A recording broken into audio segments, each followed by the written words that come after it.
Bismillahirrahmanirrahim. Assalamualaikum warahmatullahi wabarakatuh. Saya Fuzati Falia, NIM 1911020063 dari kelas 7 SPIC.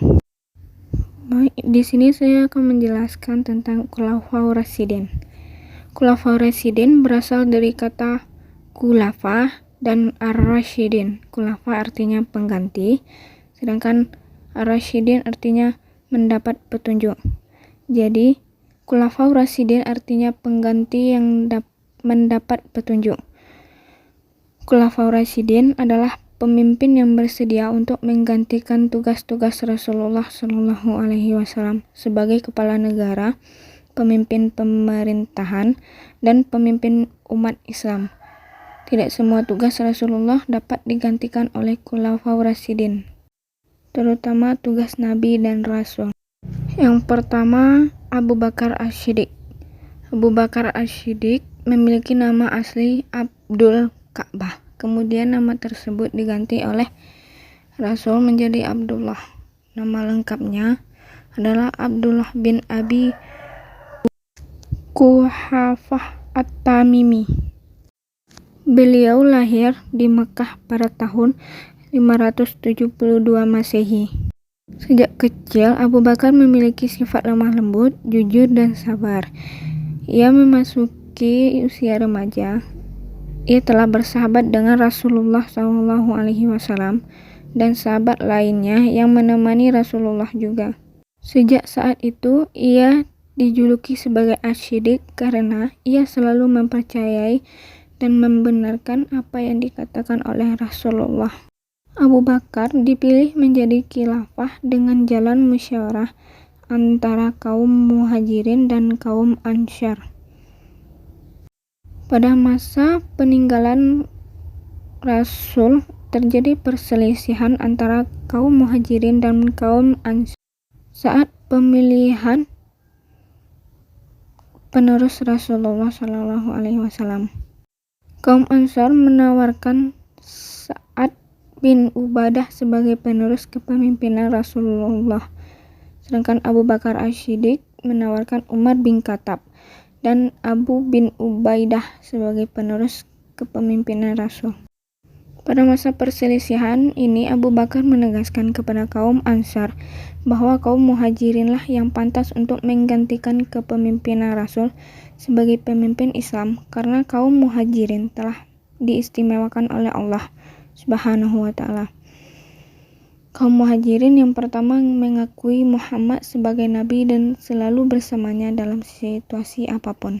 Pada saat itu, Umar bin Khattab menolak usulan Abu Bakar yang menjadikannya sebagai pengganti Rasul. Bahkan Umar mengatakan Abu Bakar yang cocok menjadi khalifah dari kaum Muhajirin.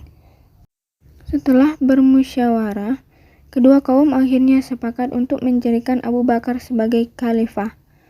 Ada beberapa kesepakatan yang membuat Abu Bakar diterima menjadi khalifah, yaitu: 1.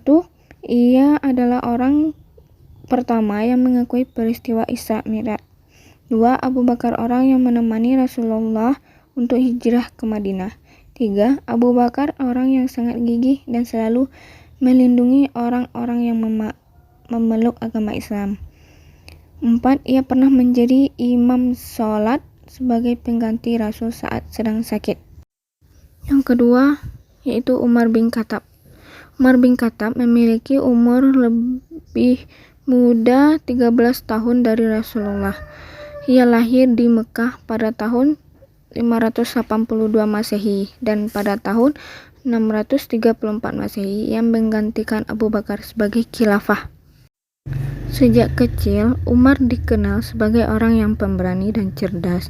Ia bahkan tidak takut mengatakan suatu kebenaran pada siapa saja.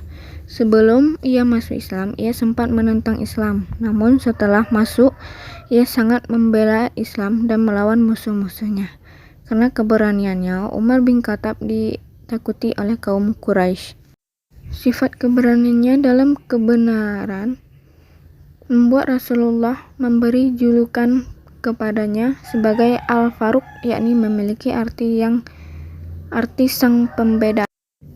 Kekhalifahan Umar bin Khattab dimulai saat Abu Bakar sakit dan memanggil Utsman bin Affan untuk menulis surat wasiat kepada Umar untuk menggantikannya sebagai khalifah. Tujuan Abu Bakar adalah untuk menghindari perselisihan dalam pemilihan khalifah saat ia sudah meninggal. Dengan terpilihnya Umar bin Khattab sebagai khalifah, semua umat Islam setuju dengan keputusan Abu Bakar. Lamanya Umar bin Khattab menjabat sebagai khalifah membuatnya mendapat gelar baru, yaitu Amir al-Mu'minin, yang artinya pemimpin orang beriman. Gelar ini diberikan oleh kaum muslimin karena melihat Umar bin Khattab yang memimpin Islam selama 10 tahun. Umar wafat pada umur 63 tahun setelah memerintah pada kepemimpinan Islam selama 10 tahun 6 bulan. Wafatnya disebabkan karena ia ditikam oleh Abu Lu'lu'ah. Ia adalah seorang budak dari Al-Mughirah bin Syu'bah pada saat sedang sholat subuh. Yang ketiga yaitu Utsman bin Affan. Utsman bin Affan lahir pada tahun 579 Masehi di Taif, daerah subur kawasan Hijaz. Letaknya di sebelah barat laut Arab Saudi. Ia lahir setelah 5 tahun dari tahun gajah. Hal tersebut membuatnya memiliki usia 5 tahun lebih muda dari Rasulullah SAW. Utsman bin Affan adalah seorang saudagar kaya dan juga seorang penulis wahyu yang terkenal. Utsman dikenal sebagai orang yang pendiam dan memiliki budi pekerti yang baik. Karena ia banyak melakukan amal kebaikan, maka ia mendapat gelar Ghaniyun Syakir, yaitu artinya orang kaya yang banyak bersyukur kepada Allah Subhanahu wa taala. Utsman dinikahkan dengan putri Rasul yang bernama Ruqayyah. Setelah Ruqayyah wafat, ia menikah lagi dengan putri Rasul yang bernama Ummu Kalsum. Dengan demikian, ia diberikan julukan sebagai Zunnurain, yang artinya memiliki dua cahaya. Utsman bin Affan memiliki jasa-jasa berupa membukukan Al-Quran menjadi beberapa naskah. Yang keempat, Ali bin Abi Thalib. Ali bin Abi Thalib memiliki nama panjang Ali bin Abi Thalib Abdul Muttalib bin Hashim. Ia lahir di Mekah pada tanggal 12 Rajab pada tahun ke-30 setelah kelahiran Rasulullah.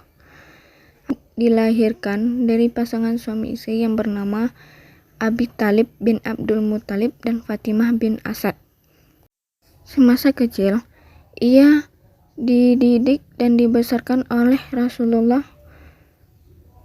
Kasih sayang dan kemuliaan yang Rasul berikan kepada Ali ini membentuk karakter Ali. Karena didikan Rasul, ia berani masuk Islam di usia yang sangat muda. Ia masuk Islam setelah Siti Khadijah. Karena keberanian yang dimiliki oleh Ali bin Abi Thalib, maka ia diberi gelar dengan nama Singa Allah dan karamallahu wajhahu, yang memiliki arti semoga Allah memuliakan wajahnya. Masa kepemimpinan dimulai setelah Utsman bin Affan telah wafat. Pada saat itu, umat Islam bingung siapa yang akan menggantikan Utsman sebagai pemimpin Islam. Lalu ada seseorang yang mengusulkan Ali bin Abi Thalib menjadi pengganti Utsman sebagai khilafah. Semua mayoritas umat Islam setuju dengan diangkatnya Ali sebagai khilafah, kecuali mereka yang hanya setuju dengan Muawiyah bin Abu Sufyan. Masa pemerintahan yang dijalankan Ali bin Abi Thalib ini berbeda dengan masa pemerintah sebelumnya, di mana pada saat itu wilayah Islam sudah sangat luas dan sudah banyak terpengaruh oleh masalah duniawi. Materi selanjutnya yaitu kekhalifahan Bani Umayyah. Bani Umayyah atau kekhalifahan Umayyah adalah kekhalifahan Islam pertama setelah masa kekhalifahan Rasyidin yang memerintah dari 661 sampai 750 di Jazirah Arab dan sekitarnya, serta dari 756 sampai 929 sebagai Emirat Cordoba dan dilanjutkan menjadi Kekhalifahan Cordoba 929 sampai 1031 Cordoba di Spanyol. Sebelum didirikan dinasti Umayyah, Muawiyah merupakan seorang gubernur Syam pada masa Khalifah Umar bin Khattab dan Utsman bin Affan. Dia berhasil menyatukan seluruh wilayah negeri Syam dengan kemampuannya memimpin suatu negara. Selain itu, Muawiyah juga telah memperkuat posisinya dengan kekuatan militer yang baik. Ia mengumpulkan orang-orang yang kemampuan militer dengan baik. Muawiyah juga mendorong Umar membentuk angkatan laut, namun Umar menolak. Setelah kepemimpinan Khalifah Utsman lah angkatan laut dibentuk sesuai nasihat Muawiyah. Ia merupakan seorang pemimpin yang cakap dalam peperangan. Kemampuannya pun diakui oleh Rasulullah. Selanjutnya yaitu Bani Abbasiyah atau Kekhalifahan Abbasiyah. Kekhalifahan Abbasiyah merupakan kekhalifahan kedua Islam yang berkuasa di Baghdad, sekarang ibu kota Irak, dan kemudian berpindah ke Kairo sejak tahun 1261. Kekhalifahan ini berkuasa setelah merebutnya dari Bani Umayyah dan menundukkan semua wilayahnya kecuali Andalusia. Bani Abbasiyah merujuk kepada keturunan dari paman Nabi Muhammad yang termuda, yaitu Abbas bin Abdul Muttalib, dan mereka juga termasuk ke dalam Bani Hashim. Materi selanjutnya yaitu sejarah Nabi. Sebelum menjadi seorang rasul, Nabi Muhammad SAW telah mendapatkan beberapa karunia istimewa dari Allah, seperti wajahnya yang bersih dan bersinar yang mengalahkan sinar bulan, tumbuh suburnya daerah tempat Halimah, ibu yang menyusui Nabi, padahal tadinya gersang dan kering.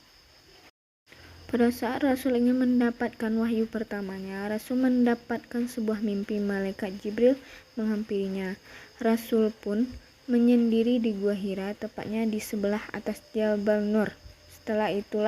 Disitulah Rasul diperlihatkan bahwa mimpinya adalah benar. Baiklah, hanya itulah yang dapat saya sampaikan. Kalau ada salahnya, saya mohon maaf. Assalamualaikum warahmatullahi wabarakatuh.